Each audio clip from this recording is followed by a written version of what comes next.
Hi guys! Available na po ulit yung ating mga mini driving light and auxiliary light. Meron po tayong Zenlo and AES.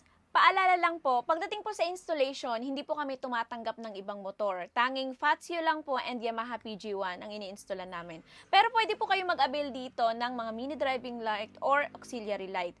Pwede nyo naman yan ipa-install sa iba. Dito sa Zenlo, meron po tayong X7S version 3 for only 4,000 pesos.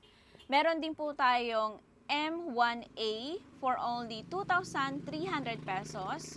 Dito naman po tayo, meron din po tayong X1, version 3 din po ito mga bossing, for only 2,200 pesos. Then dito naman po tayo sa M1 for only 1,500 pesos. Dito po sa AES natin, meron po tayong GR6 and GR7. So meron na po yang kasamang harness and dimmer. So meaning, plug and play na po yan. Ang presyo ng GR6 natin ay 7,000 pesos. Then dito naman sa GR7 natin ay 8,000 pesos. Ang lahat po ng Zenlo natin ay available for installment via home credit and Salmon Financing. Dito lang yan sa Galaera Moto Gears, Biga 1 Silang Cavite, tapat lang po tayo ng Kabsu.